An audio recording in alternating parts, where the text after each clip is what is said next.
الذين يتبعون الرسول النبي الأمي الذي يجدونه مكتوبا عندهم في التوراة والإنجيل يأمرهم بالمعروف وينهاهم عن المنكر ويحل لهم الطيبات ويحرم عليهم الخبائث ويدعو عنهم إسرهم والأغلال التي كانت عليهم فالذين آمنوا به وعزروه ونصروه واتبعوا النور الذي أنزل معه أولئك هم المفلحون۔ یہ ترجمہ پیش ہے، جی وہ لوگ جو اس پیغمبر نبی امی کی پیروی اختیار کریں گے جس کے اوصاف وہ اپنے ہاں تورات اور انجیل میں لکھا ہوا پاتے ہیں، وہ انہیں نیک کاموں کا حکم دیتا ہے، برے کاموں سے روکتا ہے، وہ ان کے لیے پاک چیزوں کو حلال اور ناپاک چیزوں کو حرام کرتا ہے، اور ان پر سے بیہودہ رسموں کے بوجھ اور توق اتارتا ہے جو ان پر لدے ہوئے تھے، وہ سماجی اور سیاسی بندشیں کھولتا ہے جن میں وہ جکڑے ہوئے تھے۔ لہٰذا جو لوگ اس پر ایمان لائیں اور اس کی حمایت اور نصرت کریں اور اس کی روشنی کی پیروی کریں جو اس کے ساتھ نازل کی گئی ہے، وہی در حقیقت فلاح پانے والے ہیں۔ میرے رسول، میرے نبی اکمل و کامل انسان تھے۔ آپ جس حیثیت سے بھی انسان کو دیکھیں اس کا مکمل نمونہ آپ کی ذات میں موجود پائیں گے۔ آپ جمعہ کے خطیب بھی ہیں، آپ مسجد امام بھی ہیں، آپ ٹیچر بھی ہیں، آپ مربی ہیں، آپ مزکی ہیں۔ آپ جس حیثیت سے حضور اکرم کی ذات صلی اللہ علیہ وآلہ وسلم کی ذات کو دیکھیں، آپ میں وہی صفت کمال کی حد تک موجود تھی۔ محمد صلی اللہ علیہ وآلہ وسلم کو آپ اگر حاکم کی حیثیت سے دیکھیں تو آپ کو ان جیسا حاکم کہیں نہیں ملے گا۔ آپ اگر ان کو ایک عادل کی حیثیت سے دیکھیں تو ان جیسا عادل آپ کہیں نہیں ڈھونڈ پائیں گے۔ آپ ان کو قاضی القضاء کی حیثیت سے دیکھیں تو ان جیسا جج آپ کو کہیں نہیں ملے گا۔ آپ انہیں گھر کے سربراہ کی حیثیت سے دیکھیں تو آپ کو ایک بہترین سربراہ نظر آئے گا۔ وہ ہیڈ آف سٹیٹ ہیں لیکن بیگمات کا ہاتھ بٹا رہے ہیں، گھر میں جھاڑو پھیر رہے ہیں۔ آپ مدینہ کے والی ہیں، آپ فاتح مکہ ہیں، لیکن آپ پیوند لگے کپڑے پہن رہے ہیں، اور آپ اپنے کپڑوں میں خود پیوند لگا رہے ہیں اور اپنی جوتی کی خود مرمت کر رہے ہیں۔ سورہ الاعراف آیت نمبر 157 میں نے آپ کے سامنے تلاوت کی ہے اور اس کا ترجمہ بھی رکھا ہے۔ اگر اس کے آخری حصے پر غور کریں تو کیا فرمایا گیا ہے کہ جو لوگ آپ کی حمایت اور نصرت کریں وہی در حقیقت فلاح پانے والے ہیں۔ جبکہ رسول تو بڑے غیور تھے، بڑے غیرت مند تھے، ان کو کس چیز کی حمایت درکار تھی؟ ان کو کون سی مدد نصرت چاہیے تھی؟ ان کے جو ڈیلی لائف ہیں، ان کی جو غیور اور غیرت کا عالم یہ تھا کہ اگر آپ اونٹ پر سوار ہیں اور آپ کا عصا نیچے گر جاتا ہے تو آپ اونٹ بٹھاتے ہیں، اونٹ سے اترتے ہیں اور اپنا کوڑا خود اٹھاتے ہیں، کسی اور کو نہیں کہتے اپنا کوڑا اٹھانے کے لیے۔ ہجرت کا واقعہ ہے، آپ غار میں قیام پذیر ہیں اور آپ کا ساتھی حضرت ابوبکر صدیق رضی اللہ عنہ آپ کے ساتھ ہے۔ اذن ہجرت ملتا ہے تو ابوبکر صدیق 2 اونٹنیاں لاتے ہیں اور کہتے ہیں یا رسول اللہ، یہ ایک جو ہے آپ کے لیے ہے اور ایک میرے لیے، ہم اس پر سفر کریں گے۔ اور جواب میں آپ کیا فرماتے ہیں کہ میں تمہاری اونٹنی تو استعمال کرتا ہوں لیکن میں اس کا معاوضہ دوں گا، اس کا معاوضہ ادا کروں گا۔ آپ اپنے قریبی ساتھی سے، اپنے یار غار سے معاملات کی آپ کی یہ نوعیت ہے، تو پھر لوگوں سے کس طرح کی مدد یا حمایت درکار ہے آپ صلی اللہ علیہ وآلہ وسلم کو؟ میرے بھائیوں، یہ بڑا اہم نقطہ ہے جو میں آپ کے سامنے رکھنا چاہتا ہوں۔ اور وہ حمایت کیا تھی جو درکار تھی؟ آپ صلی اللہ علیہ وآلہ وسلم کا جو مشن تھا، اس کی تکمیل کے لیے در حقیقت وہ حمایت درکار تھی۔ آپ کا مشن دوسرے نبیوں سے مختلف تھا، اعلیٰ و عرفہ تھا، عظیم مشن تھا۔ آپ کے مشن کے دو حصے ہیں، ایک ابتدائی جو دوسرے نبیوں سے ملتا جلتا ہے، اور دوسرا تکمیلی جو محمد رسول اللہ صلی اللہ علیہ وآلہ وسلم کے لیے صرف مخصوص تھا۔ ابتدائی کیا تھا؟ اللہ تعالیٰ کی طرف دعوت، تبلیغ، جو دعوت کو قبول کرے اس کو بشارت، اور جو رد کر دے اس کو ڈرانے والا، داعی الی اللہ، سراج منیر۔ یہ مشن تمام نبیوں کا ایک جیسا ہے، اور تمام انبیاء بشیر تھے، نذیر تھے، داعی تھے، سراج منیر بھی تھے۔ لیکن اللہ نے آپ سے مخاطب ہو کر یہ کہا کہ اے نبی، جو دین آپ کو دیا جا رہا ہے اس کے لیے صرف تبلیغ اور تعلیم کافی نہیں ہے، اس کو قائم کر کے دکھاؤ نظام زندگی کی حیثیت سے۔ اور 3 مرتبہ قرآن میں آیا ہے کہ هو الذی ارسل رسولہ بالہدی والدین الحق لیظہرہ علی دین کلہ۔ ایک دفعہ نہیں، 3 دفعہ سورہ توبہ میں یہ الفاظ آئے ہیں، سورہ صف میں یہ فرمان آیا ہے، اور سورہ فتح میں بھی یہی احکامات آئے ہیں۔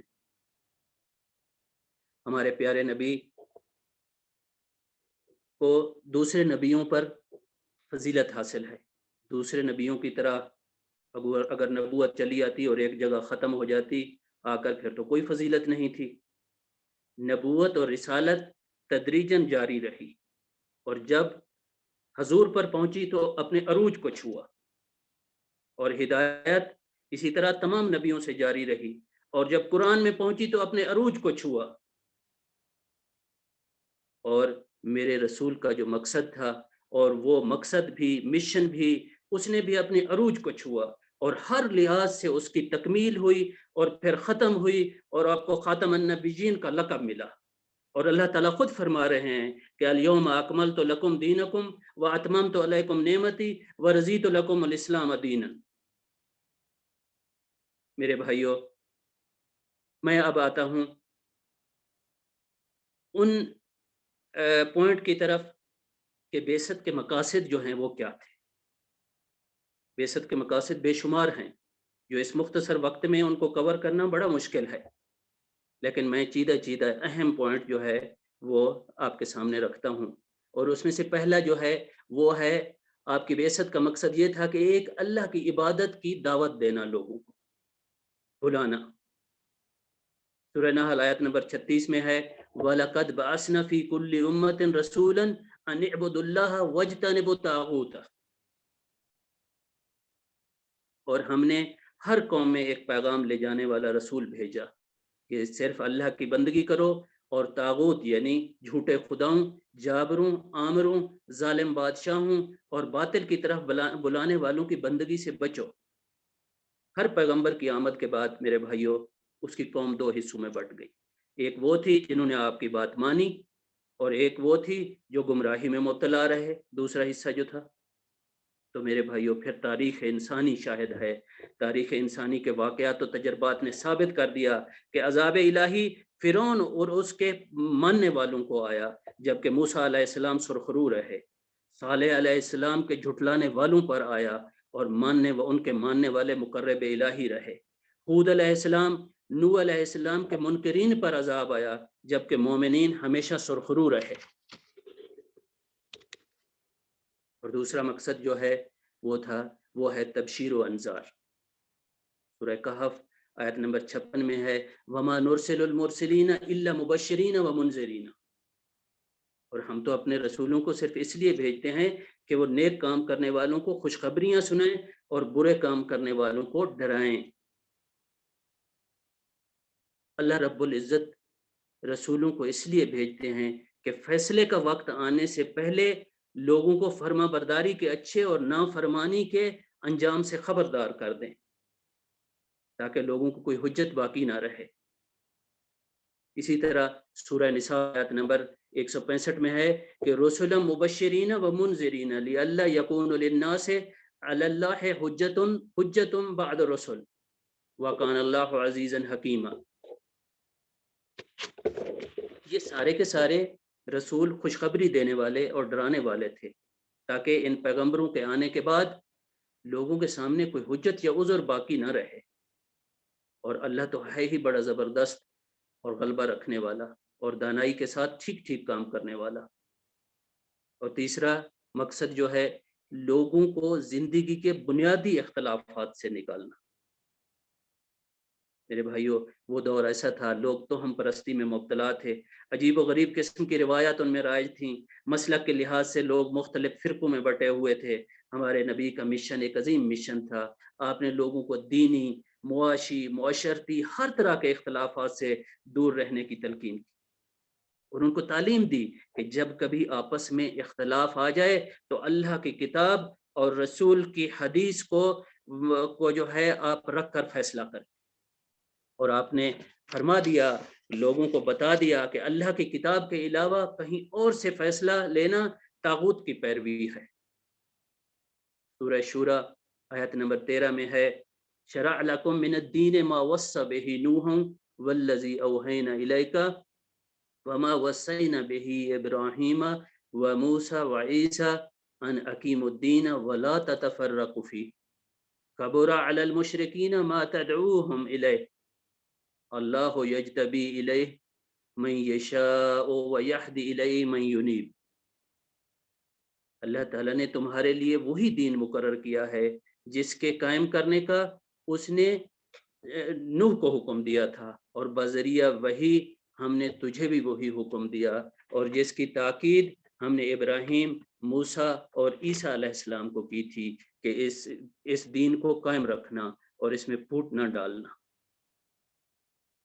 سورہ نحل آیت نمبر 64 میں ہے، میں اس مقصد کو قرآن نے بڑے خوبصورت انداز سے بہت واضح کر دیا اور حل بتا دیا۔ ارشاد باری تعالیٰ ہے، وَمَا أَنزَلْنَا عَلَيْكَ الْكِتَابَ إِلَّا لِتُبَيِّنَ لَهُمُ الَّذِي اخْتَلَفُوا فِيهِ وَهُدًى وَرَحْمَةً لِقَوْمٍ يُؤْمِنُونَ۔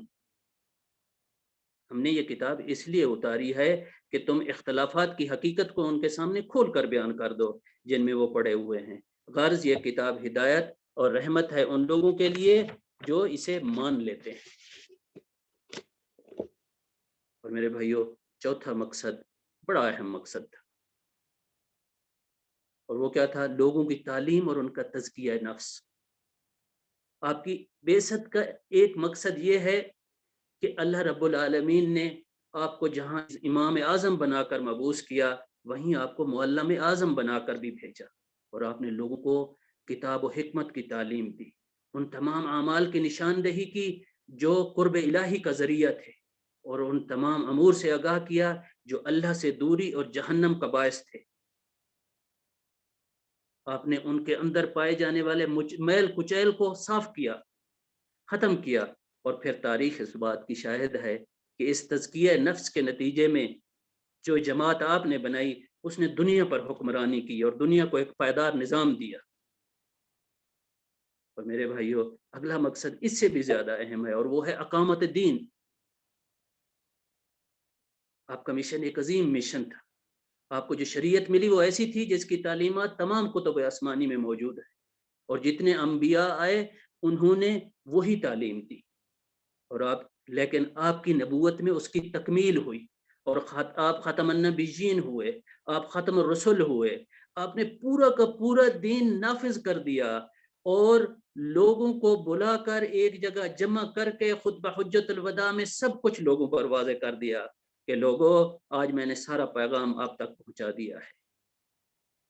کیا تم لوگوں نے سن لیا ہے؟ کیا تم گواہ ہو؟ لوگوں کو گواہ بنا لیا، اور پھر اللہ کو بھی گواہ بنا لیا، اور دین کی تکمیل لوگوں پر واضح کر دی۔ میرے بھائیوں، اس کے علاوہ اگلا جو مقصد ہے وہ ہے آپ کی سیرت لوگوں کے لیے اسوہ اور نمونہ۔ آپ تمام عالم کے لیے نبی تھے، آپ تمام عالم کے لیے رسول تھے، نمونہ تھے. آپ کا اسوہ مبارک رہتی دنیا تک لوگوں کو روشنی پہنچاتا رہے گا. جو آپ کی اتباع کرے گا وہ دنیا اور آخرت کی کامیابی سے ہمکنار ہوگا. سورہ احزاب آیت نمبر 21 میں ہے لقد کان لکم فی رسول اللہ اسوۃ حسنہ لمن کان یرجو اللہ والیوم الآخر وذکر اللہ کثیرا. یقیناً تمہارے لیے رسول کی ذات کی صورت میں عمدہ نمونہ موجود ہے ہر اس شخص کے لیے جو اللہ تعالیٰ کی اور قیامت کے دن کی توقع رکھتا ہے اور بکثرت اللہ کو یاد کرتا ہے. میرے عزیزو، میں نے آپ کو بعثت کے مقاصد آپ کے سامنے رکھ دیے مختصر سے وقت میں، لیکن اب ہمیں اس سے میسج کیا ملتا ہے؟ اب ہم نے اس سے کیا اکوائر کیا ہے؟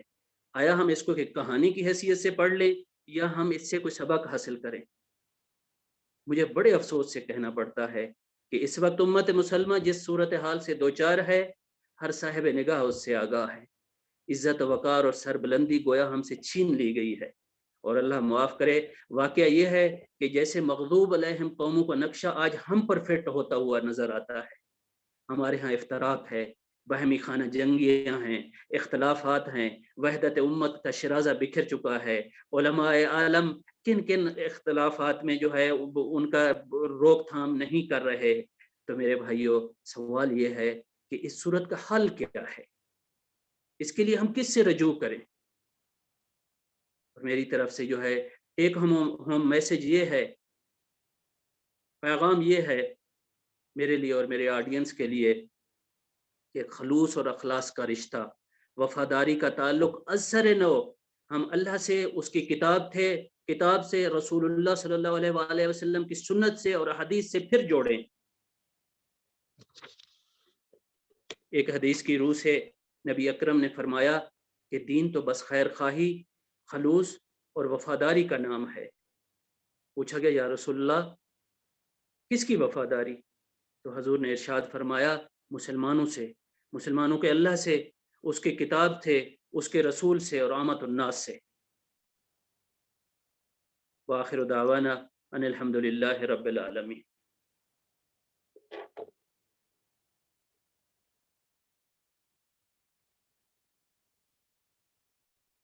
جزاک اللہ خیر ڈاکٹر صاحب، اللہ تعالیٰ آپ کو اجر عطا فرمائے. گل بھائی آپ کچھ کہنا چاہیں اس پہ؟ بسم اللہ الرحمن الرحیم. ڈاکٹر صاحب کا درس ماشاءاللہ اچھا تھا، بیان اچھا تھا، لیکن میرا خیال تھا کہ اگر یہ جو آیات پڑھی ہیں انہی کو لیتے، ان کے ساتھ ساتھ واقعات جو تھے لیے ڈاکٹر صاحب نے، لیکن مسئلہ یہ کہ اس میں ان آیات میں یہ کہا گیا ہے کہ الذی یجدونہ مکتوبا عندہم فی التوراۃ والانجیل، تورات اور انجیل میں جو نبی صلی اللہ علیہ وسلم کے بارے میں جو تھا اس کا حوالہ آنا چاہیے تھا. تفہیم میں جا بجا حوالے دیے ہوئے ہیں کہ تاکہ جو قرآن کہہ رہا ہے کہ تمہارے اپنے کتاب کے اندر یہ لکھا ہوا ہے نبی صلی اللہ علیہ وسلم کی نشانیاں، ان کو ماننے والوں کی نشانیاں، اور جس نبی امی کہتے تھے ان کے بارے میں جو لکھا ہوا ہے تم اپنی کتاب میں پڑھو تو تمہیں پتہ چلے گا کہ یہ جیسے تمہاری کتاب اللہ کی طرف سے، یہ قرآن بھی اللہ کی طرف سے ہے. پھر ہمارے یہاں جو جن پابندیوں کو، جن ناروا پابندیوں کو جو نبی صلی اللہ علیہ وسلم ختم کرنے آئے تھے، وہ ساری کی ساری ہماری امت کے اندر موجود ہیں. آخر میں آ کر ڈاکٹر صاحب نے یہ اشارہ کیا ہے، لیکن چونکہ ہم جس معاشرے میں رہتے ہیں، جن لوگوں کے سامنے ہم اللہ کی دعوت پہنچانا چاہتے ہیں، جن تک انہیں یہ بتانا ہے کہ یہ جو دین ہے اس کے اندر کیا اضافے ہوئے ہیں، اور اضافی ختم کرنے جو انسان جو غیر فطری ہیں، جن کو اللہ نے نبی صلی اللہ علیہ وسلم کے ذریعے سے ختم کروایا تھا، ان کو بھی یہ ختم کرنا چاہیے تھا. یہ جو رسمیں ہیں والاغلال التی کانت علیہم، یہ ساری چیزیں جو ہے نا وہ انہی کو، یہ پھر لوگوں کا عذر جو کیا اس سے کہ تاکہ اللہ پر لوگوں کا عذر باقی نہ رہے، اس کی یہ تشریح ہونی چاہیے تھی کہ عذر یہ کہ اللہ تعالیٰ فرماتے ہیں کہ وَإِنَّا عَلَيْنَا لَلْهُدَىٰ، کہ انسانوں کو ہدایت دینا اللہ تعالیٰ کی ذمہ داری ہے. یہ اللہ تعالیٰ کا کام ہے کہ جو اپنی مخلوق انسان اس نے دنیا کے اندر اشرف مخلوقات بنا کر بھیجے ہیں، ان کو ہدایت، ان کی رہنمائی اللہ تعالیٰ نے اپنے ذمہ لی، اور وہی کام اللہ تعالیٰ نے اپنا کام جو تھا وہ نبیوں کے ذمہ لگا دیا، اور انبیاء نے وہی کام کیا لوگوں کو اللہ کی طرف دعوت دینے کا، اور پھر وہی کام ہر نبی کی امت کے ذمہ ہو گیا، اور نبی صلی اللہ علیہ وسلم کی امت ہونے کے ذریعے اب یہی کام ہمیں کرنا ہے۔ تو یہ وہ اصل عذر تھا جو لوگ قیامت کے دن کہتے کہ ہمیں تو معلوم ہی نہیں تھا کہ کس چیز کے بارے میں باز پرس ہوگی، اللہ تعالیٰ کی ہدایت کیا ہے۔ تو اصل میں یہ وہ چیز تھی جو لوگوں کو بس عذر باقی نہ رہتا قیامت کے دن، تو اللہ تعالیٰ نے اس عذر اپنی ذمہ داری کو نبیوں پر، نبیوں کے ذریعے اور نبیوں کے بعد ان کی امتوں پر یہ ڈالی۔ تو اس کے اندر بھی ازروہ و نصروہ و تابعوا النور الذی انزل معہ، تو یہ ساری چیزیں ان کی ذرا مزید تشریح آنی چاہیے تھی کہ کس طریقے سے صحابہ کرام نے نبی صلی اللہ علیہ وسلم کے مدد کی، ان کا ساتھ دیا اور ان کی قربانیاں، تو یہ چیزیں مزید اس میں آنی چاہیے تھی۔ تو اللہ تعالیٰ ڈاکٹر صاحب کو اور زیادہ استطاعت دے، ہمت دے۔ جزاک اللہ یہی خیر میری چیز مطلب۔ جی، جزاک اللہ خیر گل صاحب۔ جی تو اپنا گل صاحب نے جو بات کی اس کو میں لے کے آگے چلوں گا، بڑھوں گا۔ تو ایک تو یہ کہ مجھے آپ کا درس بہت پسند آیا، اللہ تعالیٰ آپ کو اجر عطا فرمائے، کیونکہ یہ خاصا علمی آپ نے پوری گفتگو رکھی، اور میں نے اس کو نوٹ کیا کہ الحمدللہ آپ کی جو پیٹرن ہے درس دینے کا، کیونکہ تیسرا درس تھا تو اسے پیٹرن ڈیولپ کیا جا سکتا ہے۔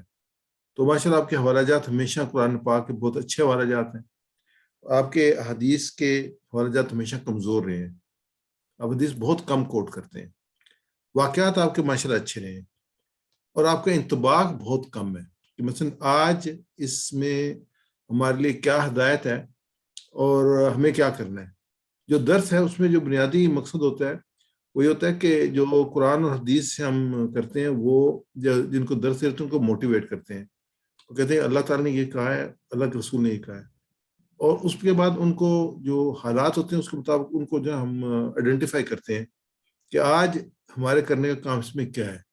تو جتنی افیکٹولی ہم ان کو موٹیویٹ کر لیں عمل پہ، یعنی کہ جو قرآن پاک جو ایون جو ہم تلاوت کرتے ہیں اس کا مطلب یہ کہ اینڈ پہ عمل ہے، اسلام کا قیام ہے۔ آپ نے ماشاءاللہ بڑی اچھی طریقے سے ساری چیز اس میں لے کے آئے، لیکن اس کے ساتھ ساتھ آپ نے اس کو ٹچ نہیں کرتے پورا، آپ کی جو پچھلے 3 دروس میں بھی، آج کے دروس میں بھی شامل ہے، آپ حالات پہ انطباق نہیں کرتے۔ تو آپ کوشش کریں کہ جو موجودہ حالات ہیں آپ کے علم ہے، کیونکہ آپ ڈاکٹر ہیں، آپ بڑے اچھے طریقے سے جانتے ہیں کہ حالات کیا ہیں، لوگوں کے حالات کیا ہیں، لوگوں کی مجبوریاں کیا ہیں، لوگوں کی کمزوریاں کیا ہیں، اور کس طریقے سے جو ہمارا یہ درس ہے یا جو دعوت ہے، یہ جو ہم بات کہہ رہے ہیں، اس کو کس طریقے سے جو افراد ہیں ان کو عمل کی طرف لا سکتے ہیں۔ تو یہ ایک تھوڑی سی میں نے کبھی محسوس کہ اس کو انشاءاللہ آپ کور کر لیں، کوئی آپ کے لیے مشکل نہیں ہے۔ بات ہوتی ہے وہ صرف سی اس میں آئیڈینٹیفیکیشن ہو جائے۔ عربی آپ کی ماشاءاللہ اچھی ہے، آپ کو قرآن پاک بڑا اچھا کوٹ کرتے ہیں، اس میں آپ کی تسلسل ہے، کنٹینیوٹی ہے، آپ پڑھتے نہیں ہیں، اعراب آپ کے بہت اچھے ہیں، آپ نے بچپن میں قرآن پاک جس نے بھی آپ کو پڑھایا بہت اچھا پڑھایا ہے، اور آپ ماشاءاللہ تلاوت بھی ریگولر کرتے ہیں، کیونکہ ایک فلو جو ہے آپ کی زبان پہ جو ہے وہ قرآن پاک کی آیات کی اچھی ہے۔ جزاک اللہ خیر جی۔ تو ڈاکٹر شفقت عباسی صاحب، آپ اس میں کچھ ایڈ کرنا چاہیں تو، کیونکہ ڈاکٹر صاحب دونوں جو ہے ہمارے پاس ڈاکٹر اس سے فائدہ اٹھایا جائے۔ آپ ویڈیو آن کر لیں۔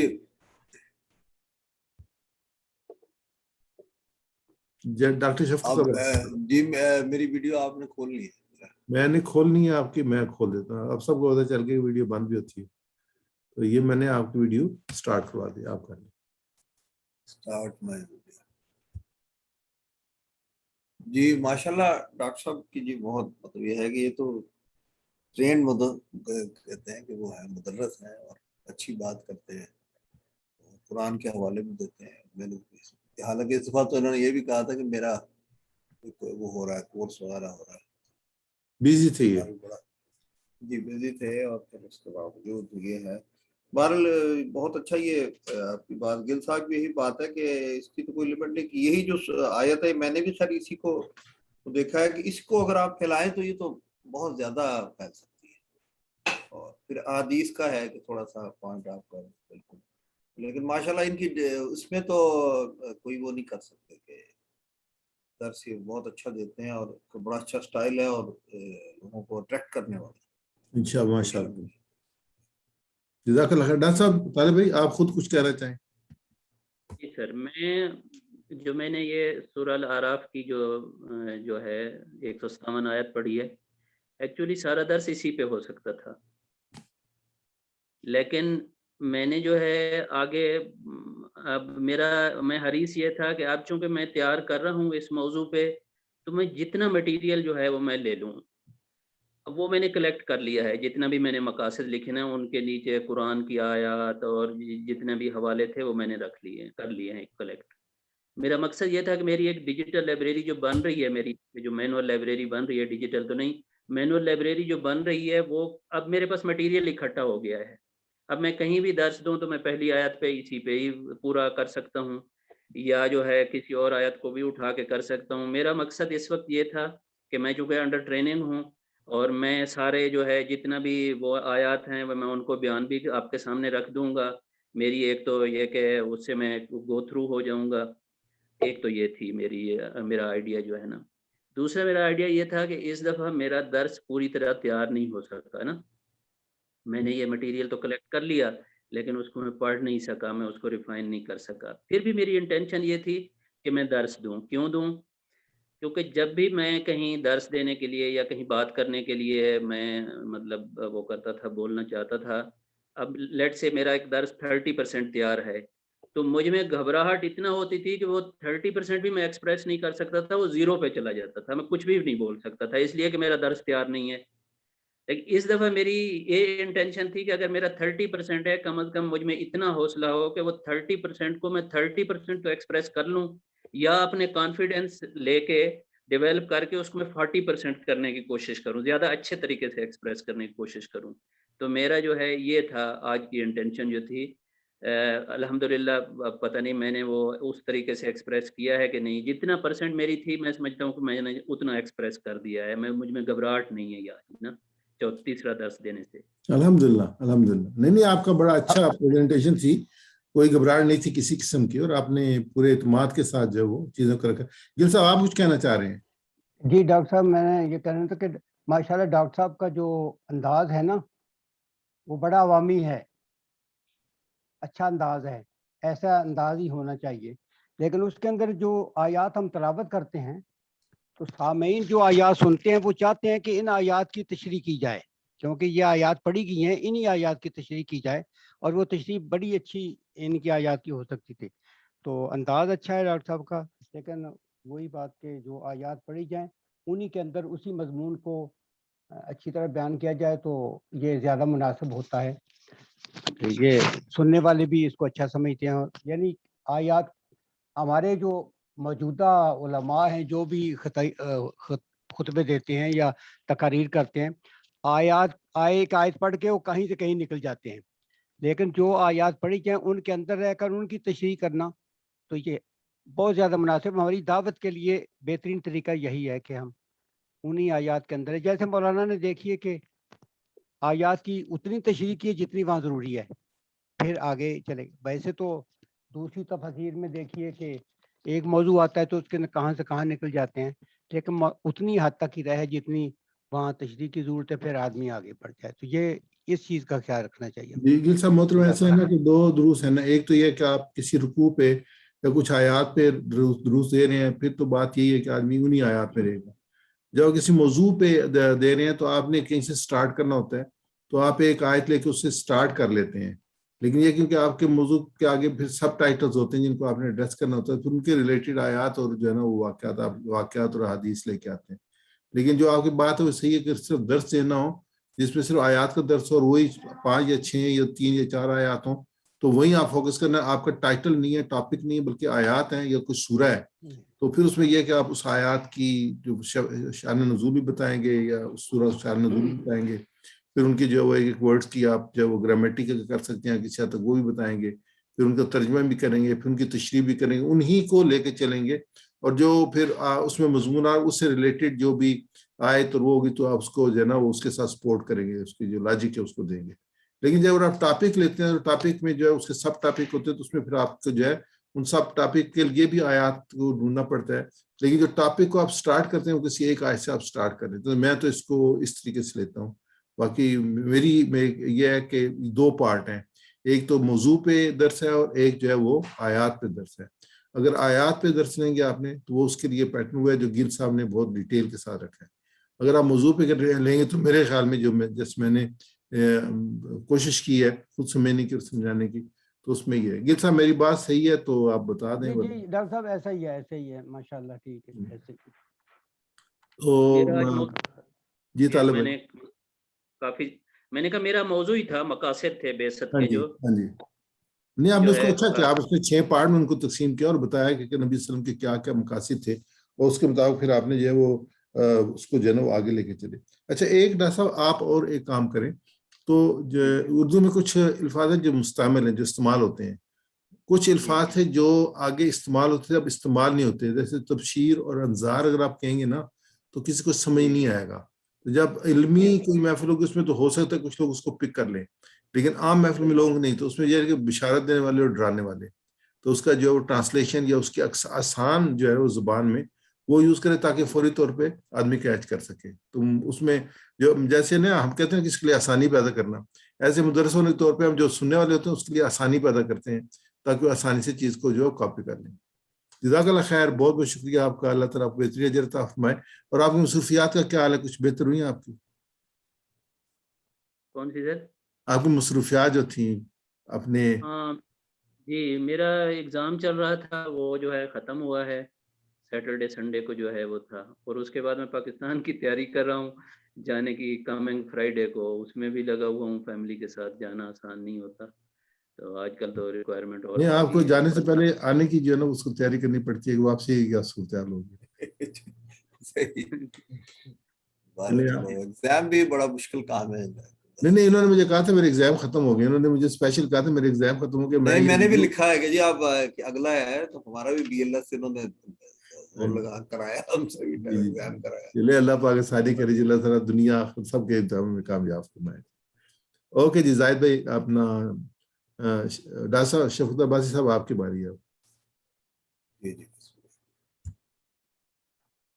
جی وہ میری ویڈیو آپ یہ میں آن کر دیتا ہوں,